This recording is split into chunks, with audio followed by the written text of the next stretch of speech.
cook was fired for feeding a hungry old man. Then a motorcade of black cars arrived for her.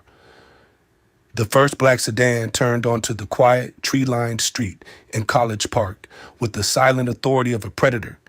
Then came a second, a third, a fourth. They moved with a synchronized grace that was alien to the neighborhood, their tinted windows reflecting the modest brick apartment buildings like distorted mirrors. They were impossibly clean, impossibly black, absorbing the bright Georgia sun without giving any of it back. Neighbors peeked through their blinds. Children paused their sidewalk chalk games. The world on this small, unassuming street seemed to hold its breath. The motorcade slid to a halt in front of Building C. Doors opened with a soft, expensive sigh. Men in dark, impeccably tailored suits emerged, their faces impassive, earpieces coiled discreetly. They fanned out, securing the perimeter with an efficiency that was both terrifying and mesmerizing. Finally, the rear door of the third car opened. An aide, young and sharp, stepped out and held the door as an old man, slowly, carefully, emerged into the humid Atlanta air. He leaned on a simple wooden cane, his agbada, a cascade of deep blue fabric embroidered with gold thread. He looked around, his eyes, ancient and knowing, taking in the chalk drawings and the slightly faded paint of the apartment building. The hotel manager, Mr. Davies, was already sweating in the back of the fourth car, his tie feeling like a noose. Beside him, stone-faced and rigid, sat his head chef, Bancold. The old man looked at one of his aides. "Is this the place?" he asked, his voice a low, calm rumble. The aide nodded. "Apartment 2B, Your Excellency." "Call His Excellency." The title hung in the air, thick and unbelievable. Mr. Davies felt a wave of nausea. Chef Bancole's knuckles were white where he gripped his knees. They had made a terrible, terrible mistake. And in apartment 2B, a young woman named Adaize was on the phone with her mother in Lagos, trying to explain how she had just lost everything. Thank you for watching. If this story has already touched your heart, please subscribe to our channel. You won't want to miss how this ends. Now let me take you back to where it all began. Adaize Adewale was a creature of heat and steam, of rhythm and scent. At 34, her life in Atlanta was a world away from the one she'd known in Lagos, yet she carried Nigeria in her hands. It was in the precise way she diced onions. A blur of motion learned at her mother's side. It was in the patient, almost reverent way she stirred a pot, coaxing flavor from simple ingredients, as if whispering to them. Her skin was the color of rich, dark earth after a long rain, and her natural hair was coiled into a simple, elegant crown atop her head. She wore no makeup, for the kitchen would only melt it away. Her beauty wasn't something she applied. It was a warmth that radiated from her, a quiet strength in her steady gaze. She worked as a line cook at the Grand Pavilion, one of Buckhead's most opulent hotels, a palace of polished marble, hushed carpets, and the faint, clean scent of money. To the guests who paid thousands per night, the kitchen was an invisible, magical place from which perfect plates emerged. To Adaize, it was a battlefield, a loud, clattering, that scorching hot world of steel and fire ruled by the tyrannical presence of Chef Bancold. Bancold was a man sculpted by ambition. He was Nigerian too, but from a different Nigeria, the one of high-fenced compounds and Ikoyi of British boarding schools and a culinary degree from Paris. He wore his chef's whites like a general's uniform, starched, spotless, and intimidating. A $15,000 Patek Philippe watch peeked from beneath his cuff, a stark contrast to the burn marks and calluses on the hands of his staff. He didn't see people. He saw stations. He saw functions. Adaize was grill station. Maria was pantry. Hector was dish pit. They were cogs in his machine, and their value was measured solely by their efficiency and their silence. Adaize's value to herself, however, was measured differently. It was measured in the wire transfers she sent home to Lagos every other Friday, money that paid for her younger brother's university fees and her sister's medication.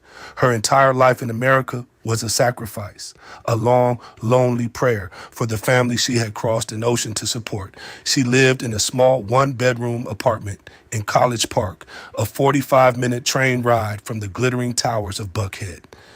Her apartment was sparse but clean, filled with the smell of the spices she used for her own meals and the sound of Nollywood movies playing softly on her small television. It was a life of profound solitude, bracketed by the chaos of the kitchen and the quiet hum of her refrigerator. Her mother's voice was her lifeline. Every Sunday, she would call Lagos, the crackle of the connection, a small price to pay for the grounding wisdom that flowed through the receiver. Adais, my daughter, her mother would say, her voice rich with the Yoruba accent that always felt like home. Remember who you are. Your grandmother always said, the hand that feeds the stranger may be feeding a king. Do not let that new country make your heart small. Adais held on to those words like a talisman.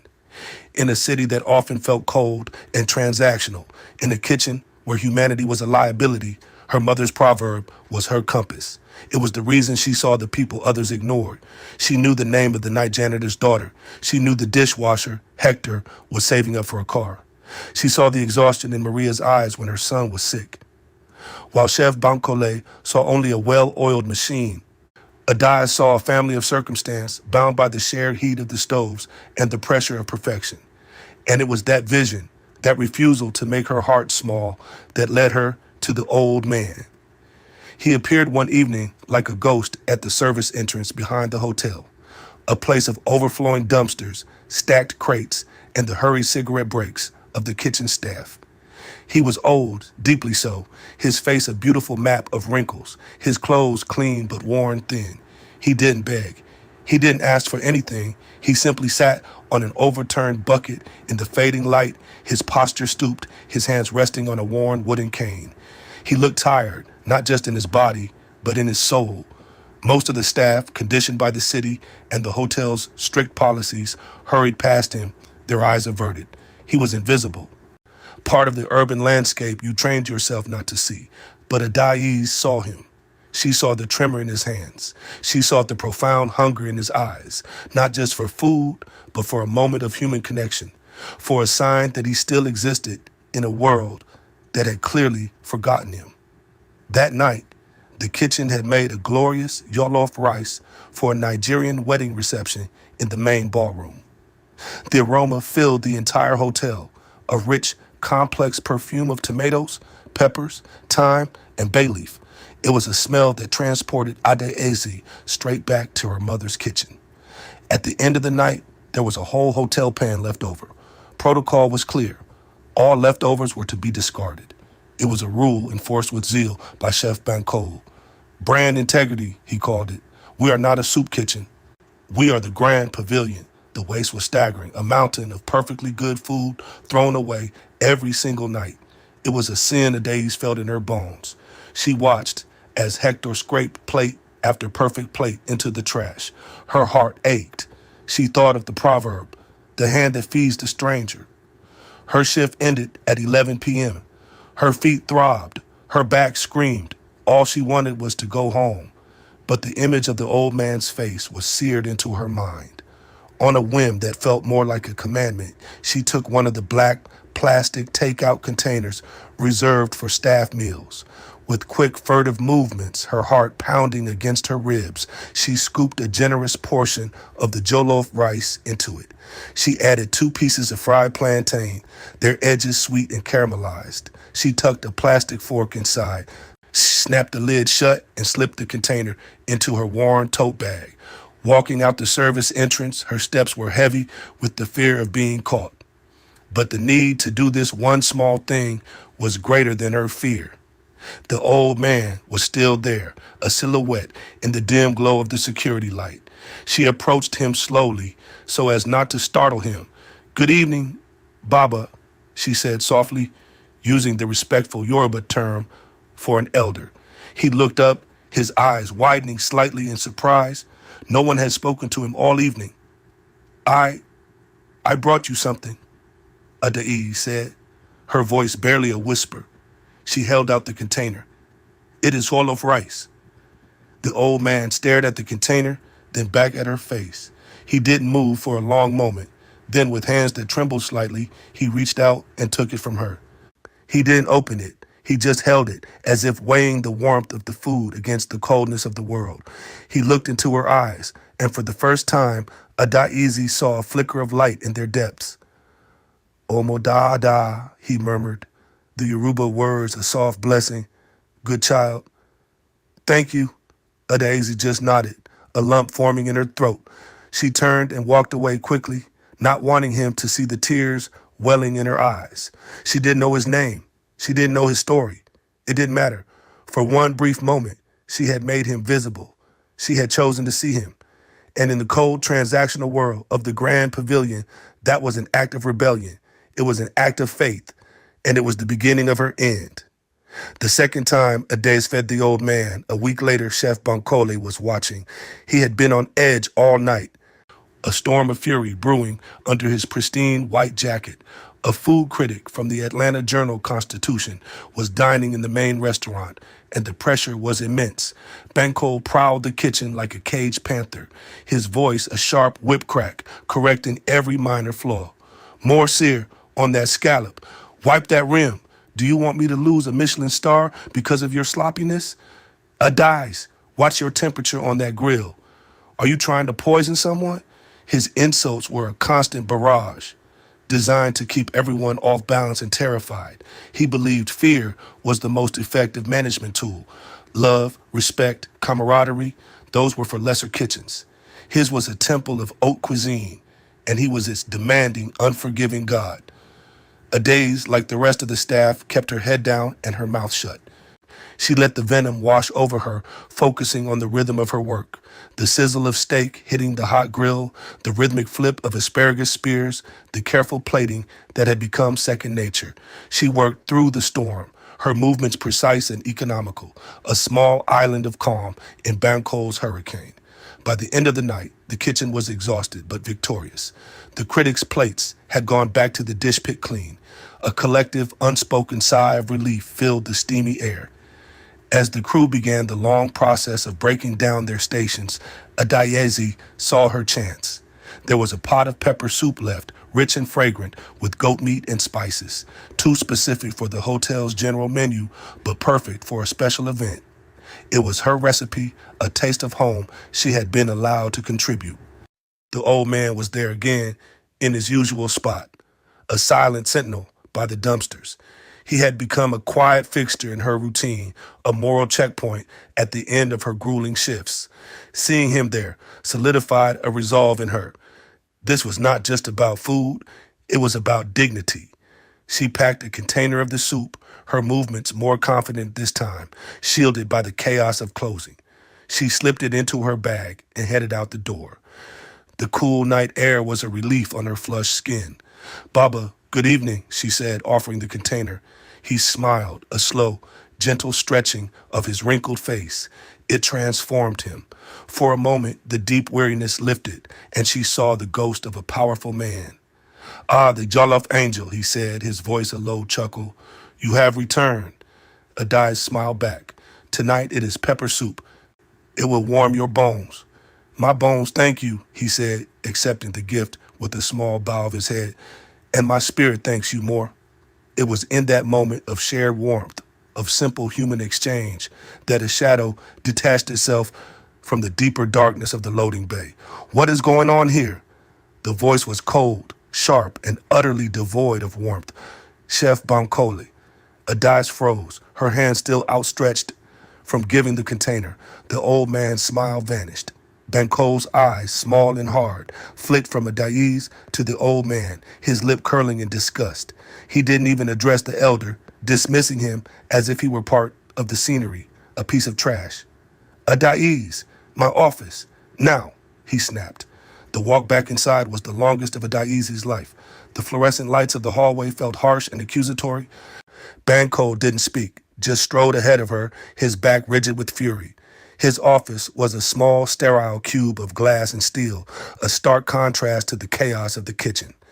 He sat behind his large metal desk, the picture of controlled rage. He gestured for her to stand before him like a disobedient child. Explain yourself, he said, his voice dangerously quiet. Chef, I... Do you know what that is? He interrupted, pointing a contemptuous finger toward the back door. That is a liability. That is a health code violation. That is a vagrant loitering on private property. And you, he leaned forward, his eyes narrowing, are encouraging him with hotel property. It was leftovers, chef, Adaizi pleaded, her voice soft but steady. It was going to be thrown away. It was just soup. Just soup? He mocked. That soup cost this hotel money. The ingredients, the labor, the electricity used to cook it. Nothing is just soup. It is an asset you stole and gave to that. He shuddered with theatrical disgust. He was hungry, Adai said simply. The truth felt small and fragile in the face of his cold fury. This is not a charity, Bankole spat. This is a business, a high-end luxury business. Our brand is built on exclusivity, on perfection. The sight of that person at our service entrance undermines everything we work for. What if a guest saw him? What if a supplier took a photo? You are jeopardizing my kitchen, my reputation. He stood up, circling the desk to stand over her. He was shorter than her, but he projected an aura of immense, menacing authority. This is your first and only warning, Adaizi. I have a file on every one of you. This incident is now in your file. If I ever see you interacting with that man again, if I ever see you take so much as a bread roll out that door, you will be terminated. Instantly. Do you understand me? Adaizi looked at the floor, the polished concrete reflecting the harsh lights. She felt a deep burning shame, but it wasn't for herself. It was for him, for the smallness of his heart, for the poverty of his spirit that could see a hungry old man and feel only annoyance. Yes, chef, she whispered. Good, he said, turning his back on her. Now get out of my sight and scrub down your station again. I'm sure you contaminated it with your bleeding heart nonsense. She walked out of his office, her body trembling not with fear, but with a quiet, righteous anger. He had not only threatened her livelihood, he had insulted her soul. He had taken an act of compassion and twisted it into a crime. As she walked back into the now empty kitchen, the silence amplified his words. She looked at the gleaming steel counters and the rows of copper pots, and for the first time, they felt like the bars of a cage. She knew, with the certainty that chilled her to the bone, that this was not over. He wasn't just watching her now, he was hunting her. The third time was a trap. For 2 weeks, Adaizi walked on eggshells. She felt Bankole's eyes on her constantly, a physical weight on her shoulders. He watched her portion sizes. He checked her station for any misplaced items. He timed her breaks. It was a war of attrition, and he was determined to win. During this time, the old man was not at the service entrance. A part of Adaizi was relieved, the other part deeply worried. She prayed he was safe, that he had found a warmer place to rest. Then, on a cold, rainy Thursday, he was back. He looked thinner, more frail than before. The dampness seemed to have seeped into his bones. He was huddled under the small awning, trying to stay dry, and the sight of him broke Adaizi's heart. That night, the kitchen was catering a gala for a major tech company. The menu was extravagant, and the waste was even more so. Entire trays of roasted chicken, saffron rice, and glazed vegetables were coming back to the dish pit barely touched. Bankole was in a triumphant mood, swaggering through the kitchen, accepting congratulations from the hotel manager. He was so absorbed in his own glory that Adaizi thought, just for a moment, that she might be safe. It was a fatal miscalculation. Her compassion overrode her fear. She couldn't let the old man sit in the cold rain with an empty stomach. Not when there was a mountain of food being scraped into a bin just a few feet away. She waited until Bankole went out front to glad hand with the event organizers. The other cooks, sympathetic but terrified for their own jobs, turned their backs, giving her a silent, fleeting moment of privacy.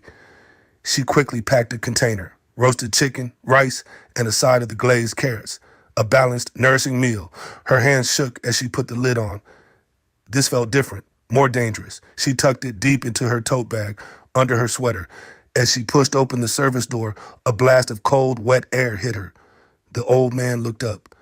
his face etched with a weary gratitude that made her risk feel worthwhile. Baba, she began, pulling out the container. I was worried. I am glad to see you are all right. He reached for the food, his old hands cold against hers. You have a good heart, my child. A heart of gold. A Deiz. The voice was a thunderclap. Banco was standing there, not 10 feet away, a small, triumphant smile playing on his lips. Beside him stood the hotel manager, Mr. Davies, his face a mask of disappointment and stern authority. And in Bancole's hand was his phone, the screen glowing, clearly having just recorded the entire transaction. He had been waiting for her. He had set the stage, and she had walked right onto it. Mr. Davies, Bancole said, his voice dripping with false regret, as you can see, this is the third time I have caught her directly violating hotel policy, not to mention health and safety regulations. She is a persistent thief and a liability we can no longer afford.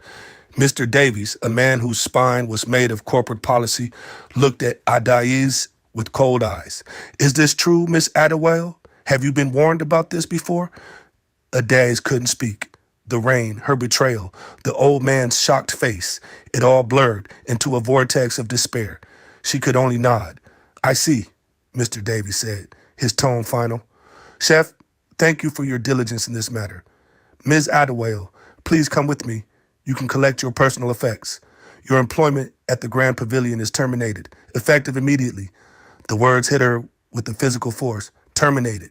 The word was so sterile, so corporate, for an act that felt like an execution. Her job, her brother's education, her sister's medicine, all of it gone because she gave a hungry man a plate of chicken. They escorted her back inside, one on each side, like she was a common criminal. The other kitchen staff averted their eyes, their faces a mixture of pity and fear. They knew what this meant. They knew how hard it was to find a good job, how precarious their own positions were. Her humiliation was a warning to them all. In the small locker room, she slowly packed her bag, her worn-out non-slip shoes, her set of German knives, which had cost her 2 weeks' salary, a small framed photo of her family tucked inside her locker door. Each item felt impossibly heavy. When she was done, a junior manager handed her a final paycheck and a takeout container. Standard practice, he said, avoiding her eyes. Your last staff meal. Adaizi looked down at the container. Inside was a scoop of the same jollof rice she had given the old man on that first night. It felt like a cruel joke, a final bitter taste of the life that had just been ripped away from her. She took the container, her movements slow, almost robotic. She walked through the kitchen one last time. The sounds of clattering pans and hissing grills were already fading, as if she were becoming a ghost. Banco was back at the pass, barking orders, already moving on. She was already forgotten. A cog removed from the machine, easily replaced. As she reached the service exit, her spirit felt crushed. Her future was a terrifying blank. All she wanted to do was curl up and weep. But then she pushed the door open and saw him. The old man was still there, sitting in the rain, the untouched container of chicken resting on his lap. He hadn't eaten. He had waited. He looked up at her, his ancient eyes full of a sorrow that mirrored her own. Something inside Adaizi shifted. The despair, the humiliation, it all receded, replaced by a profound, unshakable clarity. They could take her job. They could take her dignity. But they could not take her heart. They could not make it small. She walked over to him, her steps now firm and deliberate. She sat down on the wet, overturned bucket next to him. She opened the container in her own hands, the jollof rice, her last meal from the place that had just discarded her. The steam rose, carrying the scent of home, of comfort, of love. Without a word, she held it out to him. Here, Baba, she said, her voice clear and strong, stripped of all its earlier fear. You must be hungry. The pivotal gift. Not a plate of leftovers, stolen in the shadows, but her own last meal, offered freely in the full glare of her defeat. It was everything she had left to give. The old man looked from the container of jollof to the container of chicken, then back to her face. He saw the tear tracks on her cheeks, but he also saw the fierce, unbroken spirit in her eyes. He saw a queen in cook's whites. He slowly pushed the chicken container toward her. "No, my child," he said, his voice thick with emotion. "Tonight, we will share. But first, you will tell me the name of the man who did this to you." It was the next afternoon when the motorcade arrived. Adais had spent the night in a state of numb shock, followed by a morning of frantic, tearful phone calls. The call to her mother was the hardest. She tried to be strong, but her voice broke as she explained what had happened. Her mother didn't scold her. She didn't panic. She listened patiently, and when Adaizi was finished, there was a long silence on the line. "Adaizi," she finally said, her voice a bedrock of certainty across the thousands of miles. "You did not do a wrong thing. You did a right thing. You obeyed your spirit. God does not abandon those who act with a clean heart. Do you hear me? The hand that feeds the stranger may be feeding the king. You remember that. Your ancestors are with you." The words were a comfort, but they didn't pay the rent. The reality of her situation was a crushing weight. She was unemployed in a foreign country, with the family depending on her. She sat on her small sofa, the classified section open on her laptop, the task of starting over seeming insurmountable. That's when she heard the unusual silence outside, the kind that happens when an entire neighborhood holds its breath. She peeked through her blinds and saw them, the black cars, the men in suits. Her heart leapt into her throat. Was it immigration? Had the hotel reported her for something else? A firm, polite knock echoed on her door. She opened it a crack, her heart hammering. A tall, serious-looking man in a dark suit stood there. He was flanked by two others. "Ms.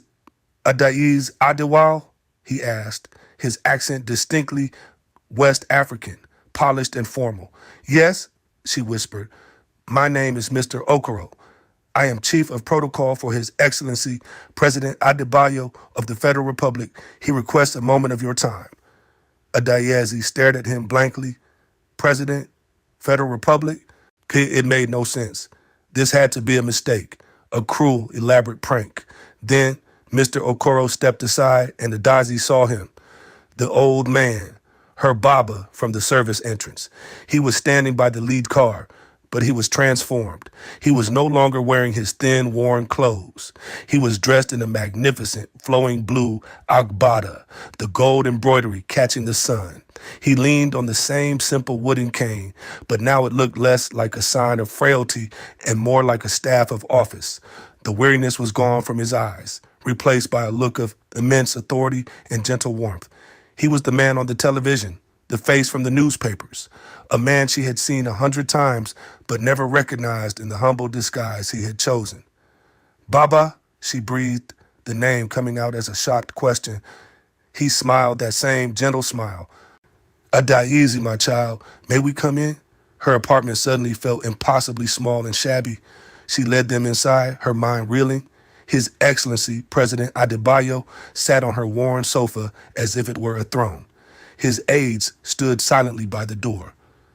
"For the past month," he began, his voice filling the small room, "I have been in Atlanta for a series of quiet, private medical consultations. Very few people knew I was here. I wanted no fuss. In the evenings, to clear my head, I would take a walk from my hotel. I did not want the security, the entourage. I wanted to feel like a normal man. I dressed as such, and the world showed me what it thinks of a normal old man." He looked at her, his eyes full of a deep, profound respect. "For weeks, I was invisible. People looked through me. They walked around me. I was not a person. I was an obstacle, an inconvenience. I began to lose faith in the goodness of people. And then I met you." He paused, letting the weight of his words settle. "You were the only one, the only person in that entire, wealthy, glittering establishment who saw a human being. You did not know who I was. You had nothing to gain. In fact, you had everything to lose. And you still chose kindness. You chose dignity." A tear traced a path down Adaizi's cheek. "I learned yesterday that you lost your position because of me," he continued, his voice hardening slightly. "This injustice will not stand." He looked to his aide. "Mr. Okoro, please bring them." A few minutes later, Mr. Davies and Chef Bancole were escorted into the tiny apartment. They looked pale and utterly terrified. Banco's arrogance had evaporated, replaced by a waxy, fearful sheen when he saw President Adebayo on the sofa. A small strangled gasp escaped his lips. He finally understood. Mr. Davies, the president said, his voice now cold as steel. This woman is a hero. She showed more character, more integrity, and more human decency than your entire five-star establishment combined. And you fired her for feeding a hungry man. Your Excellency, Davy stammered, bowing so low he nearly touched the floor. A terrible mistake, a misunderstanding. We had no idea. That is the point, the president cut him off. Her character was revealed when she thought I was nobody. Your character was revealed in the same moment. You, Chef, he turned his gaze to Banco, who flinched as if struck. You, a fellow Nigerian, saw one of our own elders in need, and you felt only contempt. You wasted mountains of food, but could not spare a single plate for a hungry soul. You have brought shame upon your profession and upon your heritage. Banco was shaking, unable to speak. Ms. Adewale, the president said, his voice softening as he turned back to her. I am here to make a public apology on behalf of my delegation for the dishonor you have suffered. And I am here to make you an offer. I am in need of a new head chef for the presidential kitchen in Abuja. A chef who cooks not just with skill, but with heart. A chef who understands that food is not merely fuel, but a language of love, of respect, of community. The position is yours if you will accept it. The room was silent. An offer to be the personal chef to a head of state. It was a dream beyond anything Adaeze could have ever imagined. But as she looked at the terrified faces of Mr. Davies and Chef Banco, she thought of Maria and Hector and the other cooks, the silent witnesses, the ones who turned their backs to protect her even for a moment. She took a deep breath.